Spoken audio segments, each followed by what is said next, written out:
di market ya, itu banyak orang-orang tuh main saham tuh rata-rata rugi, gitu. Sampai-sampai gue mikir, ada nggak sih satu formula di mana, orang-orang yang invest di saham itu gampang untung tuh gimana caranya, gitu. Nah, makanya dari semua research gua gitu ya, cara bermain atau cara berinvestasi di mana mencari emiten yang chance untuk untungnya lebih gampang, itu adalah mencari perusahaan-perusahaan yang mempunyai kinerja yang bagus, yang stabil, let's say dalam 3 tahun itu kinerjanya bagus, stabil, kalau dia tidak growth nggak apa-apa, yang penting dia tidak turun, gitu. Terus, eee, dan dia membagikan dividen, dan dividennya sebisa mungkin kita akan ngambil dia fix. Contoh, every year itu dia bagi setengah dari laba bersihnya.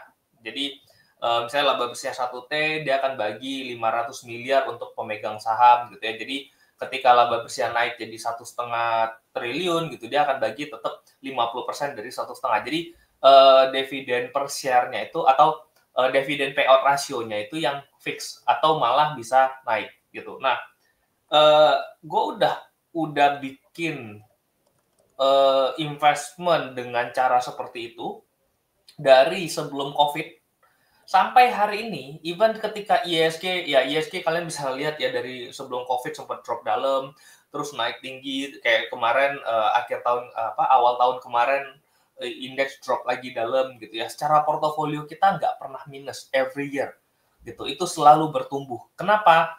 Even harga saham kita drop, tapi dividen yang kita dapat itu nutup dari selisih penurunan harga saham itu. Dan karena kinerjanya dia bagus dan stabil dalam waktu mungkin di atas 3 tahun, penurunan-penurunan kinerja yang ada itu hanya sementara. Let's say mungkin cuma 2 kuartal, 3 kuartal, tapi setelah itu bisa balik lagi, kinerjanya bagus lagi. So, harga sahamnya bisa naik lagi. Even harga sahamnya kalau nggak naik pun, dividen yang kita dapat tuh tambah gede. Itu menurutku hal yang paling gampang untuk mencari saham di market yang bisa ngasih keuntungan itu mudah. Oke, berarti kuncinya cari saham yang kinerjanya stabil, walaupun dia nggak ada pertumbuhan misalkan jelek-jeleknya, tapi yang penting tidak ada penurunan kinerja dan membagikan dividen. Nah, ini Betul. untuk caranya mendapatkan saham-saham seperti itu apa? Apakah hanya dengan membaca laporan keuangan cukup, kemudian membaca grafik? Kalau membaca grafik pun time frame-nya yang berapa begitu kok? Oke. Karena ini kita berbicara pada investment dan gue udah lakuin ini dari sebelum COVID. Gue selalu bilang ke teman-teman, kita nggak perlu pakai grafik. Kita benar-benar pakai fundamental, kita benar-benar lihat dari kinerjanya dia. Kenapa kita nggak perlu pakai grafik? Karena justru ketika harga sahamnya turun, secara grafik pasti kelihatannya jelek. Tapi kalau memang perusahaannya bagus, that's time kita beli gitu loh. Karena let's say ada satu perusahaan bagi dividen di worst case-nya dia ini ya, dia bisa kasih dividen tuh sekitar 12% every year gitu. Dan kenapa yakin bisa beli ini dan dia nggak turun lagi? Karena kita lihat cash-nya dia banyak banget gitu. Jadi mungkin bisa bertahan cukup lama dan at least labanya dia mulai stabil, nggak turun lagi. Jadi kita lihat, oh di kinerja yang terjeleknya aja, dia bisa bagi dividen itu bisa belasan persen. Apalagi kalau nanti kinerjanya bisa balik naik ke atas, belasan persen saat ini, itu mungkin bisa dapat mungkin 30 atau 40% di saat kinerjanya nanti sudah membaik gitu. Jadi nyarinya gimana? Ya nyarinya biasa gue akan filter mana yang dividen yang gede dulu. Nah setelah itu baru gue cek dia gede one time shot doang atau memang dia stabil gitu. Nah setelah dia stabil, gue akan cek apakah chance kinerjanya dia itu bisa turun nggak next year atau 2 tahun lagi gitu. Kalau dia sudah mulai kelihatan, oh dia udah turunnya jenuh nih, udah kayaknya mentok nih, nggak bisa turun lagi kinerjanya. Itulah waktu yang paling enak ketika gue beli sahamnya. Gitu. Oke, baik-baik. Berarti apakah kemudian ketika kita melihat juga dari dividennya, apakah misalkan untuk pemula nih, cara paling mudahnya apakah kita melihat indeks high dividend 20 atau memang lebih baik kita juga melakukan riset sendiri secara manual? Gua sih nggak pernah nyontek acuan dari, high dividend ya. Gue biasa Oke. langsung filter, ke emiten-emiten yang bagi dividennya gede, dividen yield-nya besar. Langsung Mhm. filter di situ. Nah, itu kan gampang kelihatan gitu ya.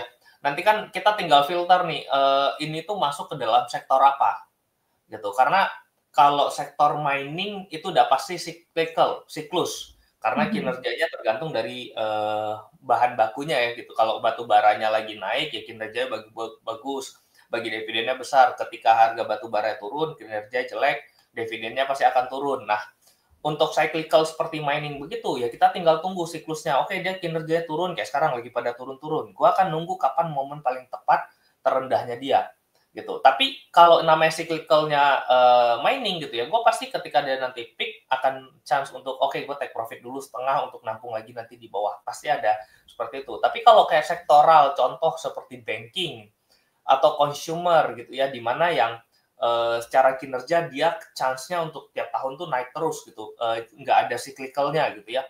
Nah itu hold aja terus-menerus karena ya kita dividennya dapat tambah gede gitu ya.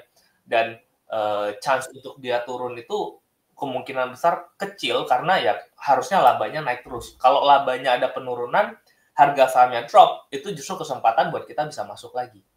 Seperti itu. Oke oke, baik.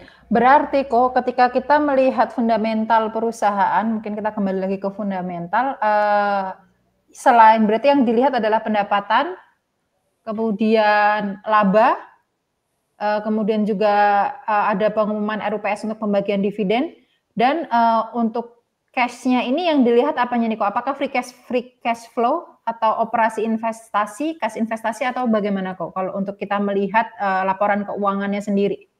Oke, yang pasti free cash flow, karena ketika cash-nya besar, dia punya chance untuk bagi dividen gede.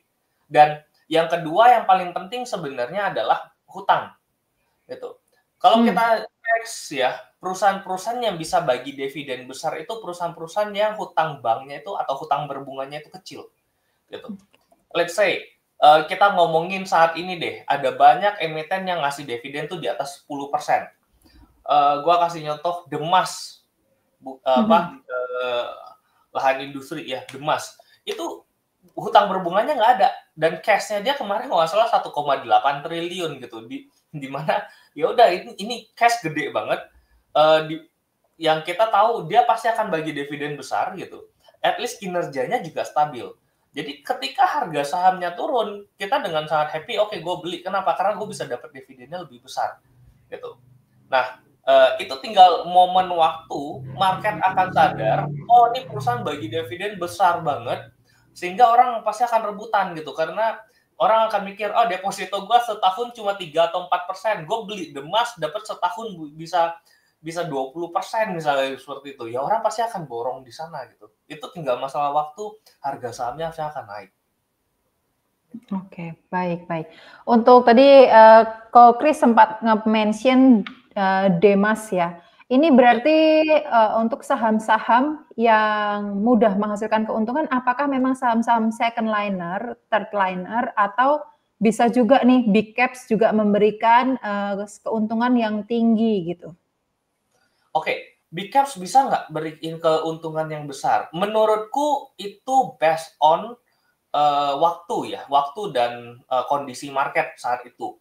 Contoh, Adaro tahun 2019 itu gue beli di harga 1.200. Kenapa? Karena di saat itu kinerja batubara jelek, wash case-nya batubara waktu itu, dan Adaro itu bisa bagi dividen eh, belasan persen waktu itu, kalau nggak salah 12 atau 13% di 1.200 gitu ya. Jadi gue pikir waktu itu gue beli dan sekarang kemarin bahkan ketika dia spin off AADI-nya, dia kan bagi dividen tuh 1.400. Itu udah dapat 100% lebih dari yang kita investkan. Itu 1 tahun balik modal semuanya. Nah, terus contoh kayak Demas. Demas kan second liner. Ada nggak sekarang yang big caps? Kalau Adaro kan tadi udah lewat lah 2019 semuanya juga murah. Nah, sekarang big caps ada nggak yang bisa kasih dividen besar gitu ya? big caps yang gua lihat sekarang ada cukup banyak gitu. Cuma kalau kalau ngarepin kayak Adaro dari 1.200 sampai 4.000 kayaknya rada susah karena itu batu bara ya. Dan kalau sekarang menurutku ada beberapa contoh kayak Bank Mandiri. Mandiri itu bagi dividen mungkin setahun bisa dapat 9% in current price saat ini kita beli. Terus Astra mungkin bisa dapat sekitar 12-13% karena dia bisa bagi dividen 400 sampai 500 rupiah itu setahun. Dan Pegas, ya Pegas itu juga bisa bagi dividen sekitar 15% atau 14% sekitaran itu dengan kinerja yang naik terus nih belakangan ini gitu. Jadi kalau ditanya mungkin nggak 3 emiten ini bisa naik banyak, gue sih lihat kalau selama kinerjanya dia bertahan, gue yakin sih kalau kayak Mandiri, Pegas mungkin akan cukup bertahan. Mungkin yang jadi concern adalah Astra. Nah, Astra kenapa jadi concern? Karena penjualan mobilnya mungkin kesaing sama BYD dan mobil listrik China yang murah-murah gitu ya.